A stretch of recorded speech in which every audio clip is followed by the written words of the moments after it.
마태복음 26장 저희가 읽은 본문은 6절에서부터 13절의 말씀인데요. 좀 폭넓게 1절에서부터 16절의 말씀을 살펴보도록 하겠습니다. 제가 굳이 이 부분만 읽은 이유는 시간의 흐름 속에 이 부분이 들어가 있지 않아요.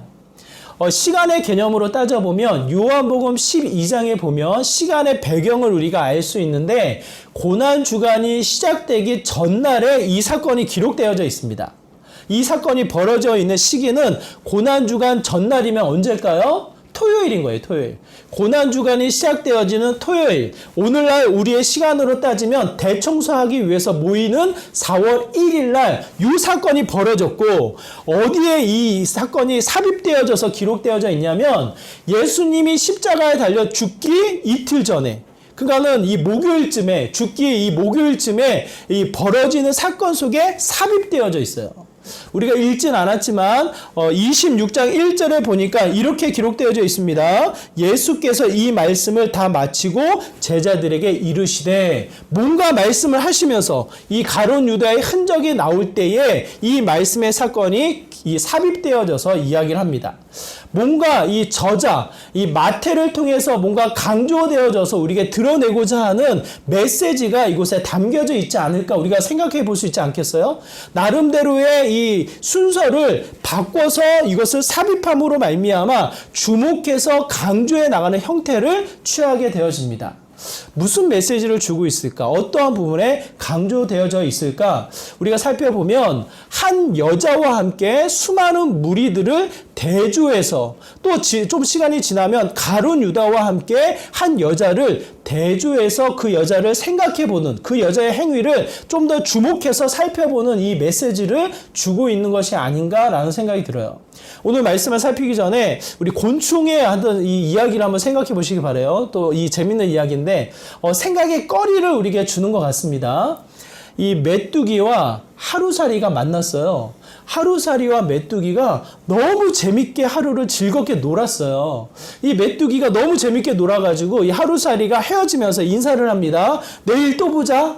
내일 또 만나서 우리 재밌게 놀자라고 했을 때 이 하루살이는 어때요? 이게 무슨 말인지 모르는 거예요. 오늘 재밌게 놀고 끝났으면 되지 내일이 뭐야? 내일의 개념을 모르는 하루살이는 그 말의 의미를 이해하지 못하고 그냥 사라져버립니다. 메뚜기가 그 다음날 하루살이를 한참 기다리는데 오질 않아요. 이 메뚜기가 한참 기다리다가 하루살이가 오지 않는데 그 지나가는 길에 개구리가 만나요. 실제로 이 개구리와 메뚜기가 만나면 개구리가 메뚜기를 잡아먹어야 하는데 이야기니까 이 메뚜기가 개구리를 만나가지고 또 하루를 재밌게 놀아요. 즐겁게 놀다가 헤어지면서 개구리가 인사를 합니다. 내년에 만나자. 이 메뚜기가 이 개구리의 인사를 듣고 나니까 이 메뚜기가 어떻게 해요? 이해를 할 수가 없는 거예요. 왜? 메뚜기는 성충이 돼서 1개월, 2개월을 열심히 알을 낳고 살고 사라져 버리거든요. 내년이란 시간이 메뚜기에는 있습니까? 없습니까? 없어요. 그러니까 이 개구리가 내년에 만나자라고 했을 때 그 개념이, 그 이해가 전혀 되지 않는 형태를 취하게 됩니다. 하나의 곤충의 예로 이야기를 드는 거지만 상당히 많은 부분의 이야기, 많은 생각의 거리를 우리에게 주고 있는 것이 아닌가 싶어요. 오늘을 위해서 사는가? 내일을 위해서 사는가? 아니면 알 수 없는 그 어떠한 시간의 개념을 가지고 살아가는가에 되는 이 여러 가지 삶의 형태가, 이해할 수 없는 폭이 상당히 많은 부분 우리에게 제한적으로 나타나고 있지 않은가라는 생각이 듭니다. 지극히 우리는 어때요? 시간의 제한적인 부분에 우리는 살아가고 있어요. 지금이 소중하고 오늘이 그 어느 때보다 소중하며 우리가 계산할 수 있는 이 시간의 개념 속에, 허락되어지는 이 시간의 개념 속에 준비하며 이 시간의 개념을 소중히 여기며 살아가는 우리들의 삶의 모습이 아닌가라는 생각이 들어요. 그런데 오늘 본문에 비춰져 있는 예수님과 이 둘러싸여져 있는 이 수많은 무리들과는 전혀 다른 시간의 개념 속에 놓여져 있는 것을 보게 되어집니다. 이미 예수님은 앞으로 자기가 주어진 일에 대해서 여러 가지 이야기를 하셨어요. 장로들에게 잡힐 것이고 그 잡힘이 고난과 어려움과 환난으로 이어지게 될 것이고 더더군다나 어떻게 됩니까? 반드시 죽을 것이다.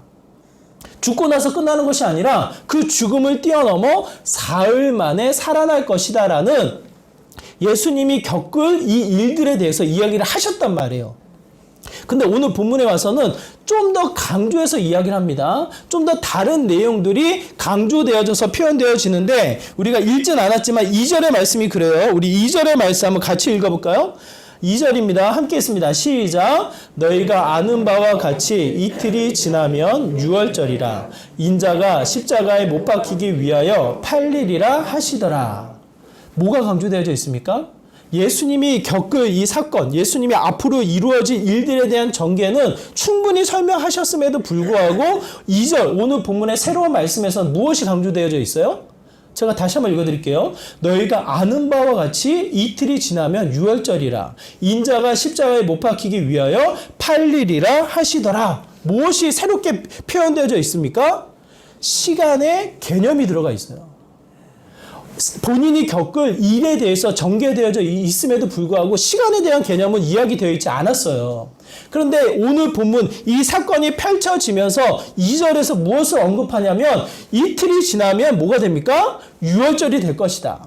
그 시간의 개념을 통해서 무엇이랑 연결을 시켜요? 십자가의 죽음의 사건을 말씀하시면서 어떻게 이 일이 진행될 것인지 팔리게 될 것이다라는 이 개념을 설명하시는 거예요. 만약 여러분에게 이 이야기를 직접 하셨다면 여러분은 어디에 관심이 쏠리겠어요, 여러분? 한번 생각해 보세요. 우리가 말씀을 관찰하고 말씀을 읽다 보면 예수님께서 정확하게 그 시간을 찍어서 말씀을 하셨단 말이에요. 이틀이 지나면 유월절이 되고 그 유월절이 되면 무슨 일이 벌어질 것이다? 너희들이 듣고 너희들이 알고 너희들이 두려워하는 예수님의 사건, 그 십자가의 일이 펼쳐지게 될 것이다. 굉장히 두려운 마음, 굉장히 또 하나 예수님을 통해서 벌어질 일에 대한 선명한 이 눈에 비춰지는 것으로 우리가 그 예수님의 이야기에 집중해서 그 이야기를 듣는 그 어떤 상황을 우리가 상상해 볼 수 있지 않겠냐고요, 여러분. 그런데 그렇지가 않아요. 시간의 개념이 전혀 달라요. 예수님이 말씀하시는 이틀에 우리의 관심, 우리의 생각이 쏠리는 것이 아니라 언제 우리의 관심이 쏠립니까? 무엇에 내 관심이 쏠립니까? 오늘의 관심이 쏠려 있는 거예요. 오늘에. 지극히 지금 처해 있는 상황, 지극히 내가 누리는 상황, 내가 누리며 내가 부릴 수 있는 그 권위와 평안 가운데 내 관심이 쏠려져 있는 형태를 보게 되어집니다. 우리는 마치 미래를 준비하며 살아가는 듯 싶지만 또 한편 우리의 삶의 형태는 어때요?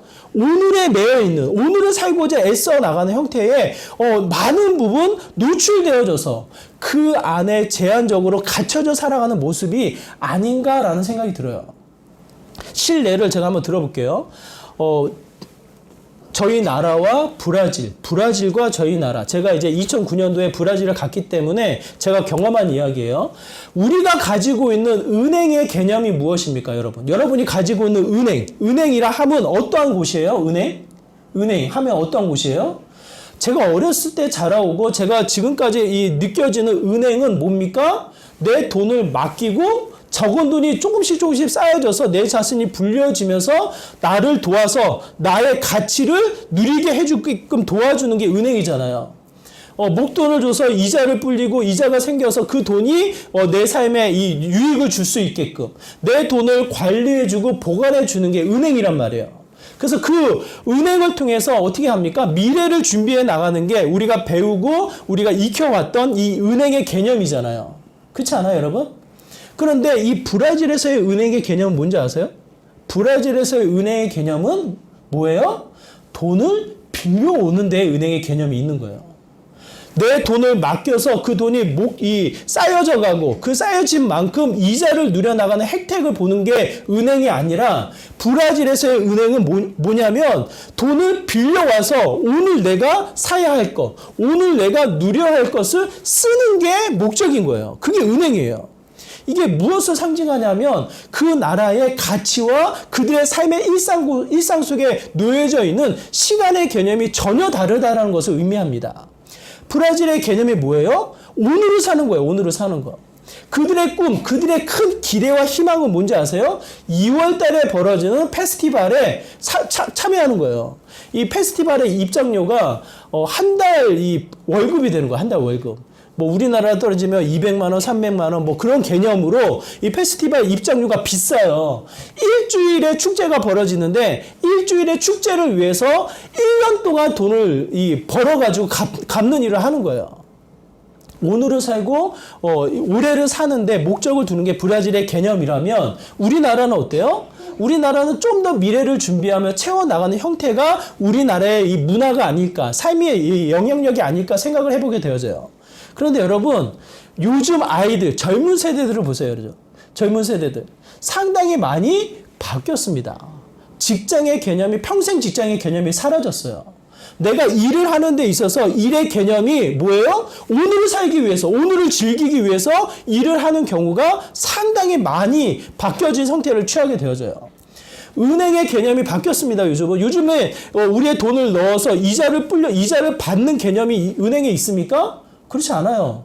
요즘에는 그런 개념이 사라져가지고 대출을 받는 거, 젊은 친구들이 대출을 받아서 집을 사고 대출을 받아서 자기의 필요를 사 나가는 형태의 수많은 일들이 개념이 바뀌어가는 흐름을 보게 되어져요. 무슨 뜻이냐면 우리들의 형태가 오늘에 매이고 올해에 매이고 지금 이 순간에 매여져 살아가는 형태가 곳곳에 짙게 깔려 있다는 뜻이에요. 그러면 우리의 삶의 형태가 무엇으로 나타나게 되어집니까? 오늘 본문에 나타나 있는 수많은 무리들과 다를 바 없는 또 다른 형태의 매어져 살아가는 모습을 보게 되어집니다. 우리가 읽진 않았지만 1절에서부터 5절에 보면 대제사장과 장로들이 나와요. 지극히 하나님을 섬기고 하나님이 약속하신 영원한 세계를 추구하며 그것을 바라보며 살아갈 그들의 형태가 무엇으로 머물게 되어집니까? 오늘날의 형태로 머물게 되어져요. 예수님을 보고 예수님의 이야기를 들은 그들의 형태가 무엇으로 나타나냐면 4절과 5절의 말씀을 통해서 우리가 보게 되어집니다. 우리가 4절과 5절의 말씀 한번 같이 볼까요? 이 대제사장과 이 장로들, 그 당시의 종교 지도자들의 형태가 이렇게 나타나는 거예요. 우리 함께 있습니다. 시작. 예수를 흉계로 잡아 죽이려고 의논하되 명절에는 하지 말라. 그들의 형태가 무엇을 바라봅니까? 무엇을 더 많이 고민해요? 어떠한 방식이 그들의 삶 가운데 짙게 깔려 있습니까? 지금 이 순간에 놓여져 있는 수많은 사람들, 본인이 누리고 있는 유익, 본인이 누릴 수 있는 이 권위에 사로잡혀 있어서 더 이상의 세계를 바라보지 않아요.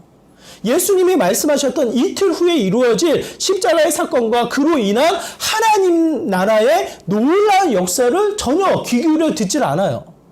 그 대제사장들, 그 장로들에게 포함되어 있는 내용은 무엇입니까? 뭐예요? 속삭임이에요, 속삭임. 거짓된 속삭임이 그곳에 포함되어 있는 것을 보게 되어집니다. 흉계라는 단어가 어떤 의미가 있냐면, 돌로라는 단어인데, 미끼를 던져서 잡는 거예요. 거짓말과 속임수를 던져서 왜곡된 사실에 이 수많은 사람들을 왜곡해서 사로잡는다라는 뜻이 담겨져 있는 거예요. 한번 오늘날의 형태를 한번 생각해 보세요. 지금 이 순간을 누리며 기쁨으로 살아가는 수많은 형태의 사람들 어떻게 나타납니까? 이 윤리적인 우리의 이 마음의 양심은 선을 추구하며 거짓된 악한 것을 바라보게 되어지면 어떻게 됩니까? 이 양심이 작용을 해서 이 거리낌이 생기게 되어 있어요. 거짓말을 하면 어떻게 됩니까? 내 마음이 불편해지는 게 이 우리들의 형태란 말이에요. 하나님의 형상을 지음받은 우리들의 모습이란 말이에요. 어린 아이들이 아직까지 세상에 이 때를 덜 먹은 아이들이 거짓말을 하면 부모님들이 그 거짓말을 압니까 모릅니까? 예? 우리 아이들이 아주 그냥 거짓말을 잘해가지고 능통하게 거짓말을 잘해서 부모님들이 몰라요? 대부분 알잖아요. 왜요? 아직 때가 덜 물었기 때문에. 그 양심의 이 울림이 그 아이의 행동, 그의 표정을 굳게 만들기 때문에 대부분 안단 말이에요. 근데 여러분의 이 주변의 상황들을 한번 살펴보세요. 여러분의 일상을 살펴보세요. 뻔한 거짓말인데도 불구하고 그 거짓말이 어떻게 나타납니까? 뻔뻔하게 드러나는 형태의 이 세상의 흐름을 보게 된단 말이에요. 그 사람이 미래를 준비합니까? 그 사람이 전혀 알 수 없는 영원한 세계를 기대하며 오늘을 살아가는 모습입니까? 그렇지 않은 거예요. 오늘의 문제를 해결하고자 오늘의 이 순간을 어떻게 해서든지 버텨보고자 하는 수많은 속임수와 거짓이 그곳에 깔려있는 형태를 보게 되어집니다.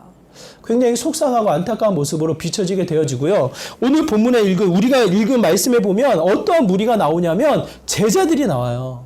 무슨 일이 벌어지냐면 예수님과 제자들, 선별되어진 제자들이 한 자리에 앉아가지고 예수님의 고난, 이 고난 주간이 시작되어지는 그 첫날에 모여가지고 어떻게 합니까? 식사를 나누고 있는 거예요.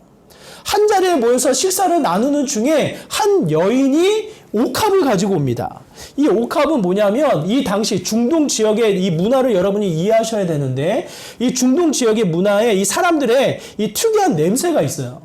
본인들도 이 냄새가 나는 거 알기 때문에 자연스럽게 개발되고 발전한 게 향수 문화예요. 향수 문화.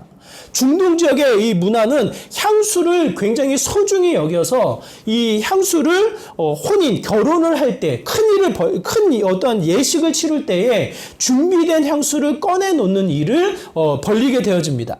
한 여인이 이 옥합을 가져왔다라는 뜻은 아마도 이 여인이 결혼을 하기 위해서, 혼인을 하기 위해서 한 푼, 두 푼 모아서 고급스러운 향수를 가지고 온 걸로 여겨져요.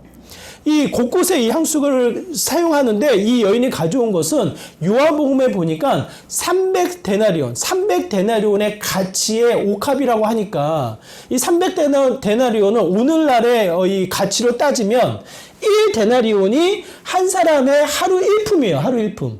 그러면 300데나리온이면 어떤 품삯입니까? 300일의 품삯이에요. 300일.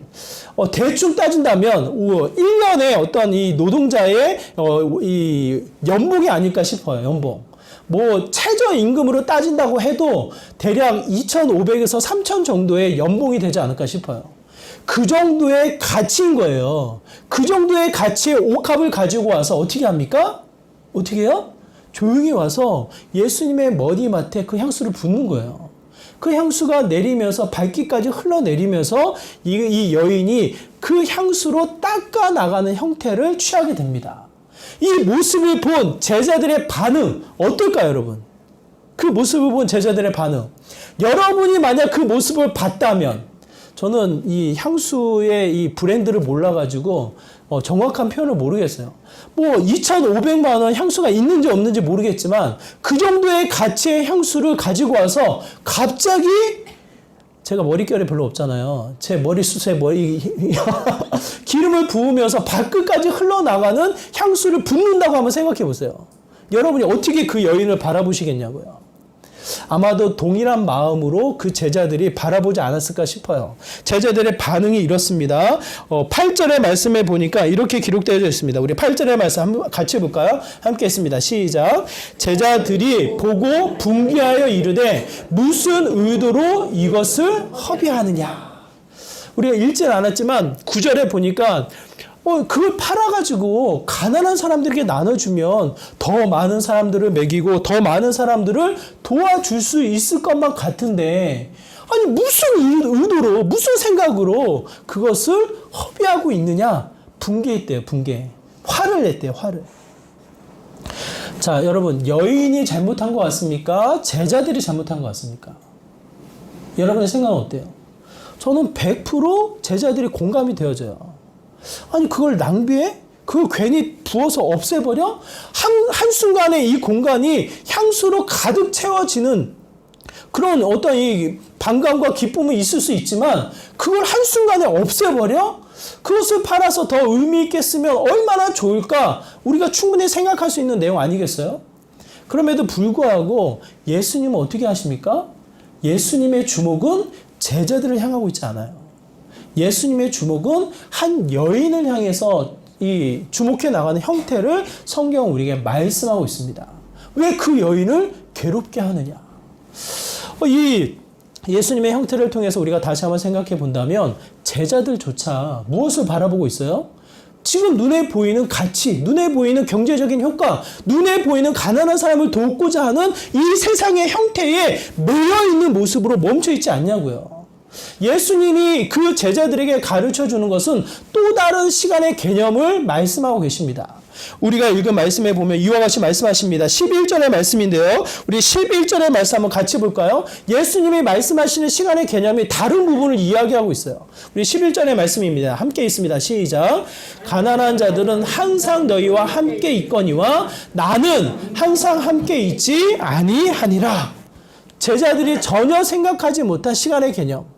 분명히 예수님은 2절에 말씀하셨어요. 이틀 후에 있을 유월절을 통해서 이루어질 십자가의 사건을 통해서 분명히 이루어질 일을 말씀하셨어요. 그 이후로 찾아올 공백의 시간, 더 이상 함께하지 않는 예수님, 부활하고 나서 또 승천하고 올라가시고 나서는 이 땅에서는 더 이상 함께하지 못하는 예수님의 흔적을 분명히 다시 한번 말씀하고 계십니다. 제자들이 보지 못하는 것, 놓치고 있는 게 무엇이냐고요. 분명히 예수님은 말씀하셨고 분명히 예수님은 가르쳐 주셨지만 보지 못하고 알지 못하는 제자들의 한계점을 성경 우리에게 분명히 말씀하고 계십니다. 저와 여러분이 예수님에게 예배를 드리고 예수님을 위해서 우리가 살아간다고 하지만 나도 모르게, 우리들도 모르게 제한된 시선 속에, 제한된 시간의 개념 속에 쫓겨 살아가는 우리들의 모습이 있다라는 거예요. 하나님의 평안, 하나님의 여유, 하나님이 예배하시는 영원한 생명의 가치를 잃어버리고 과거에 매여서 때로는 오늘 해야 할 일에 분주하게 쫓겨서 어떻게 됩니까? 순식간에 이 평안을 잃어버리는 두려움 속에 쫓겨 살아가는 저와 여러분의 모습이 아닌가라는 생각이 들어요. 결국은 그 제자들 중에 결국은 어떻게 됩니까? 가룟 유다가 예수님을 팔아버리게 되어집니다. 은 30개의 이 은 30개의 가치는 이 한 노예를 살 수 있는, 오늘날의 노예는 없으니까 그 가치를 비교할 수는 없지만 그 당시에 이 경제적인 가치로 따져본다면 600에서 700만 원 정도의 가치로 예수님을 팔아버리는, 스승을 팔아버리는 이 마지막의 악의 수단으로 치닫게 되어져요. 한 신학자가 이렇게 이야기합니다. 그 가룟 유다가 며칠 후에 이루어질 자신의 모습을 알았다면 정말 예수님을 팔았을까? 며칠 이후에 이루어질 그 자신의 이 상황을 깨달았다면, 자신의 마음의 상태를 알았다면 그 예수님을 은 30개에 팔았을까? 그 가룟 유다가 어떻게 됩니까? 예수님을 팔고 나서 그 죄의 이 죄책감에 스스로 목숨을 끊어버리는, 그 스스로 목숨을 끊어버리면서 그 시신조차도 이 땅에 뒹굴어져서 이 창자가 터져버리는 비참한 죽음을 맞이하게 되잖아요. 그 죽음 앞에 은 30개가 그게 무슨 의미가 있냐고요. 자신의 지금의 이 열심이, 자신의 지금의 가치가 며칠 이루어질 그 순간을 알지 못하는 그 순간 앞에 어떠한 의미가 있냐고요. 정말 알 수 없는 인생의 흐름을 오늘을 통해서 다시 한번 헛된 가치가 가룟 유다를 통해서 나타나는 것을 보게 되어집니다. 정말 신기하게도 한 교회 목사님이 은퇴를 하실 상황인 거예요. 그래서 건강한 은퇴를 하시면 너무 좋은데 이분이 욕심이 생기셨어. 은퇴하면서 무슨 말을 하셨냐면 설교 사역자로 5년을 더 하고 싶다고 말씀하셨어요. 한번 생각해 보세요. 은퇴를 하면 끝인데 은퇴하고 담임 목사님을 모시고 5년 동안 본인이 설교 목사를 더 하고 싶대요. 그러니까 이게 말이 안 되잖아요. 이 담임 목사님을 모시고 원로 목사님을 세워나가는 절차가 흐트러졌어요. 흐트러져가지고 모든 절차가 망가지면서 교회가 다시 좀 이렇게 혼란에 빠지는 시기가 찾아오게 됐어요. 근데 정말 모르겠어요. 갑자기 그분이 코로나 감기에 걸린 것이 아니라 코로나의 이 질병의 이 결과는 코로나가 아니에요. 코로나가 아닌데도 불구하고 병환이 생기셔가지고 갑자기 돌아가셨어요. 갑자기 돌아가셔가지고 그 교회가 담임 목사님을 다시 뽑게 되어지고 다시 시작되어지는 절차를 밟게 되어졌노라라고 소식을 듣게 돼요. 제가 너무 잘 아는 목사님이거든요. 제가 그 이야기를 들으면서 그 5년 동안 이 설교 사역을 하겠노라고 하신 게 누굴 위한 것일까? 하나님을 위한 것일까? 성도를 위한 것일까? 정말 이 시대에 선한 메시지를 주기 위해서 사역을 위한 것일까? 정말 많은 생각의 거리가 쉽게 결론이 내려져요. 결국은 본인을 위한 것이겠구나. 헛되고 헛된 이 욕심을 부리다가 정말 비참한 헛된 죽음의 이 연약함으로 치닫게 되어지는구나라는 이 마음의 씁쓸함을 제가 느끼게 되어져요.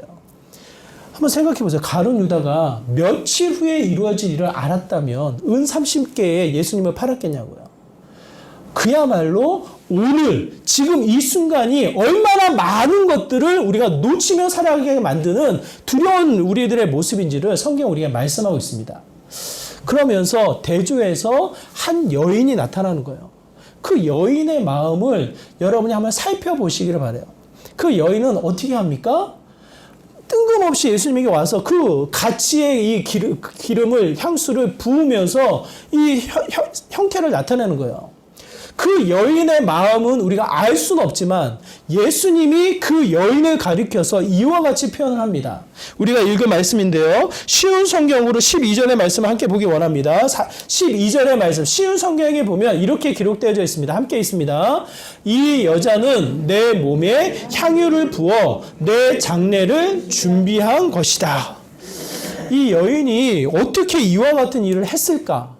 지금 이 순간 자신의 매여있는 상황을 생각하면 절대로 할 수 없는 일임에도 불구하고 어찌하여 이와 같은 일을 할 수 있었을까? 가만히 우리가 관찰해 보면 그 여인의 마음, 여인의 상태, 그 이름조차 기록되어져 있지 않기 때문에 연구를 할 수가 없어요. 다만 예수님이 그 여인을 통해서 주시는 해석, 그 주시는 메시지는 무엇입니까? 하나님의 시간에 하나님의 일을 준비해 나가는 자가 되었다라는 거예요. 알 수 없는, 이미 예수님이 다 말씀하셨죠. 장례를 치를 것, 십자가에 달려 죽을 것이고 사흘 만에 부활할 것이다. 그게 언제요? 이틀 후에 있을 유월절. 다 말씀하셨죠. 그 개념의 시간을 누가 쫓아갑니까? 한 여인이 쫓아가는 거예요. 자신의 장례를 준비하는 것이다. 이게 무슨 뜻이냐면 혼인 때도 이 고급 향수를 쓰지만 장례를 치를 때에도 어떻게 합니까? 향수를 쓰는 거예요.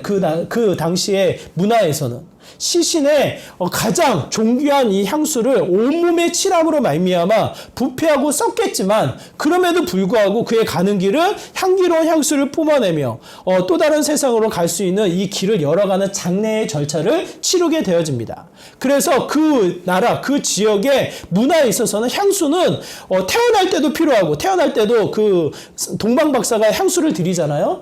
이 결혼할 때도 필요하고 죽을 때도 필요로 여겨지는 게 향수인 거예요. 본인이 결혼하기 위해서 쓰고자 모은 그 향수를 예수님의 죽음 앞에 그의 죽음을 기념하며 드려나갔던 예식을 치러나갔던 게 누굽니까? 그 여인을 가리켜서 예수님이 말씀하시는 거예요. 그 누구도 주목하지 않았던, 그 누구도 준비하지 않았던 자신의 장례를 준비하는 자가 되었노라. 저는 저와 여러분이 우리는 제한적으로 눈에 보이는 세상, 지금 처해 있는 상황밖에 볼 수 없지만 조금 더 눈을 열어 정말 하나님이 약속하신 영원한 세계를 바라보는 믿음의 시간이 되기를 간절히 소망합니다. 하나님이 약속한 영원한 세계를 바라보면 오늘은 어때요? 오늘은 순간으로 지나가는 거예요. 가진 것이 있다고 해서 그만할 필요 없고 없다고 해서 좌절할 필요도 없는 지나가는 시간의 흐름 속에 우리가 취할 것은 무엇입니까? 오늘이 아닌 내일인 것, 내일이 아닌 영원한 세계에 있다는 것을 이야기하는 거예요. 그러므로 영원한 세계를 바라볼 때 오늘 나의 의미는 어떻습니까? 지나가는 순간에 불과하다는 것. 이 여인이 예수님의 시간을 쫓아서 예수님을 바라보며 장례를 준비하는 삶을 살았다면 더 나아가 무엇을 바라보게 됩니까? 이 거룩한 낭비를 하는 거예요, 여러분. 이 여인이 가지고 있는 아까도 말씀드렸지만 2,500에서 3,000만 원의 가치라고 한번 생각해 보세요. 여러분이 만약 이 손에 그런 향수가 들려 있어. 그 들려 있으면 여러분의 손이 어떨까요? 저는 그런 향수를 들어본 적이 없어가지고 떨릴 것 같아. 집을 계약하거나 혹은 큰 일을 치를 때 수표를 들고 다니잖아요. 여러분 어때요, 마음이? 1,000만 원, 2,000만 원짜리 수표를 들면 어때요? 이게 혹여나 없어질까? 혹여나 이게 사라질까? 이거 엄청 이게 관리를 하면서 보관하잖아요. 이 마음이 우리들 마음 아니겠습니까? 그와 같은 가치의 향수가 우리 손에 들려져 있다면 이거를 손 떨려서 어떻게 붓겠냐고요. 그런데 그 여인은 붓는 거예요. 이 붓는 행위를 통해서 한 신학자가 이렇게 이야기합니다. 거룩한 허비, 거룩한 낭비를 했다. 세상의 관점으로는 그걸 팔아 더 가난한 자에게 더 가치 있게 쓰면 좋지 않겠냐. 우리는 그렇게 생각하고 그렇게 말을 할 수는 있지만 어때요? 하나님이 원하시는 그 순간에서는 그 가치는 이루 말할 수 없는 거예요. 이루 말할 수 없을 정도로 우리에게 부여되어지는 내용이 무엇입니까? 13절에서 이렇게 이야기합니다. 우리 13절의 말씀 한번 같이 읽어볼까요? 함께 있습니다. 시작. 내가 진실로 너에게 이르노니 온 천하에 어디서든지 이 복음이 전파되는 곳에서는 이 여자가 행한 일로 말하며 그를 기억하리라 하시니라. 한번 생각해 보세요. 한순간에 그 향수가 사라지고 없어집니까?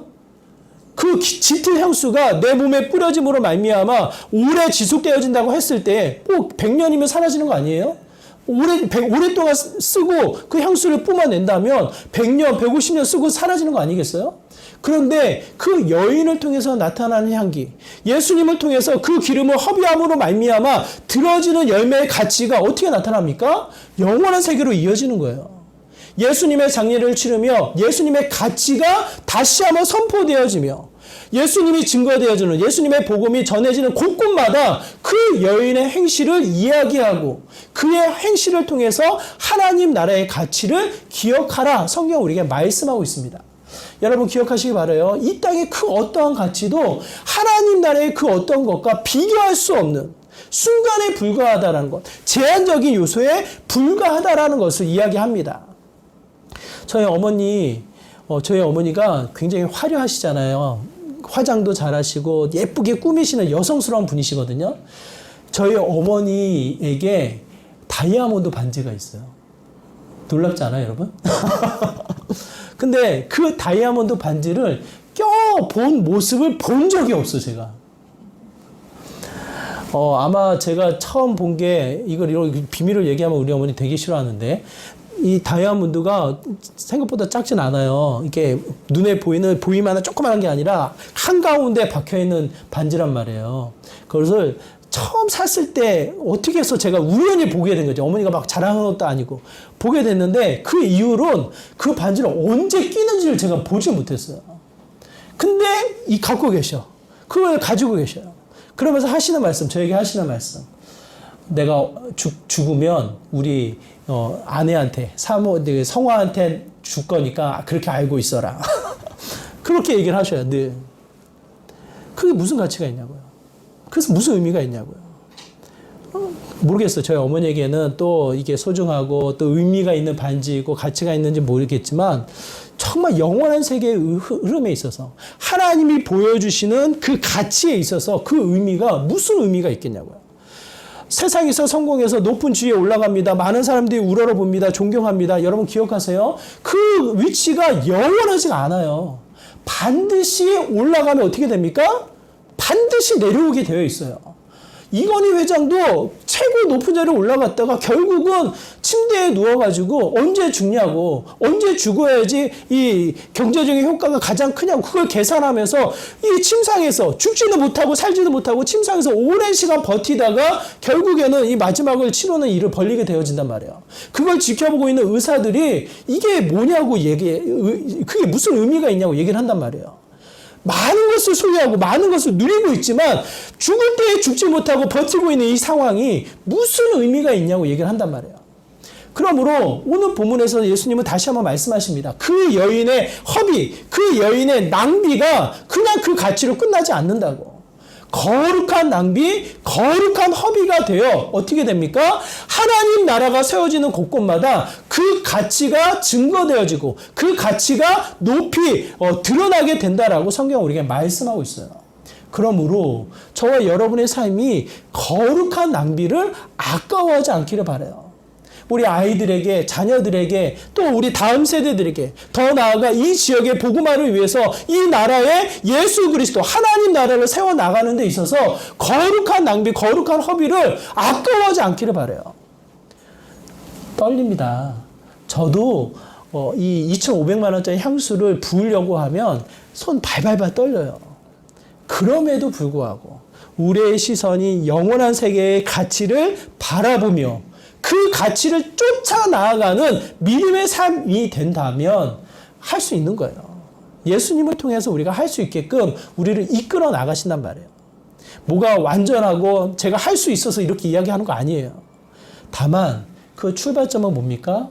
여러분의 시선, 여러분의 생각의 거리들을 그 시간의 개념을 오늘만 사는, 내일만 사는, 올해만 사는 이런 형태가 아니라 정말 영원한 세계를 바라보며 나아가는 믿음의 귀한 삶의 모습이 되시기를 바라요.